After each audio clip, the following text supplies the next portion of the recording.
در حوشه‌ای رسیدن به یکی از هدف‌های عالی حکومت جمهوری تاجیکستان از بنبست کمونیکاسیونی برآوردن دولت و به کشور ترانزیتی تبدیل دادن آن دوام 30 سال صاحب استقلالی جمهوری تاجیکستان در حدود ولایت مختار کوهستان بدخشان جهت تعمیر و از نوسازی راه‌های محلی، جمهوریوی و بین المللی اقدام‌های نیکروی دست گرفته شده از جانب حکومت مملکت و وزارت نقلیات کشور تدبیرهای مشخص اندیشیده شده ایستاده است. دوام سال‌های 2000 تا 2002 در حدود ولایت ساختمان راه دوشنبه خاروخ کلمه موضع مرغاب کلمه به مسافه 32.6 کیلومتر با خرج مبلغ بیش از 14 میلیون دلار آغاز گردیده با سطح و صفت بلند به استفاده داده شد. به ضمن این مرحله به مرحله بنیاد مرحله یکم، دوم، سوم و چهارم راه کولاب قلعه خم در مسیر شاگون زغر در مسافه بیش از 50 کیلومتر به مبلغ 80 میلیون دلار آمریکایی ساخته به استفاده داده شد. در این مدت در حدود ولایت در همدستی با شریکان رشد 6 عدد پل‌های ماشین‌گذار به مبلغ خرجناموی زیاده از 7 میلیون دلار بنیاد گردیدند که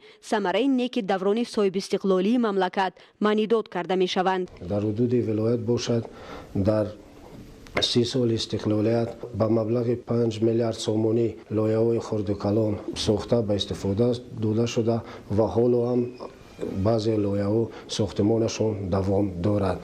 مثلا ساختمان راه دوشنبه کلمه موضع مرغاب کلمه با مسافه 32 کیلومتر با مبلغ 14 میلیون دلار آمریکایی سال 2002 به استفاده داده شد. ساختمان راه قلعه خم موضع شاگون زغر فاز 1 2 3 4 با مبلغ 80 میلیون دلار آمریکایی ساخته و استفاده داده شده بود.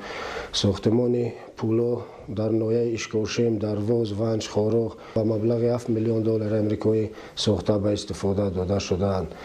اساس نوکنی تکنیکی روی اتومبیلگرد لب جر قلعه خم با مبلغ 1 میلیون دلار آمریکایی با مسافه 135 کیلومتر به انجام رسانیده شد. با دستور و هدایت‌های بی‌واسطه رهبریت عالی مملکت تا سال 2020 نیز کارهای ساختمانی در بنیاد شاهراه بزرگ قلعه خم کولاب موضع شاگون زغر ادامه داشته، کارهای لایحه‌کشی در راه اتومبیلگرد دوشنبه خاروخ کلمه و موضع قلعه خم تا ناحیه ونج و برقرار کنی 374 کیلومتر راه موضع دوشنبه کلمه از دهه شیرگاوت به نقشه درآورده شده. ساختمان کوپروک ها نیز به میان گذاشته شد. در دایره تجلیل سزاوار از 30مین سالگرد جشن استقلالیت دولتی جمهوری تاجیکستان بنیاد شورای شکف تا موضع قلعه خم به ناحیه درواز به انجام رسید که مطابق به معیارهای جهانی راهسازی ساخته مورد استفاده دائمی قرار داده شد. امروزها این شورای اتومبیلگرد به تامین رفت آمد به ممانعت مسافران و حمل و نقل مال و محصولات به منطقه های کشور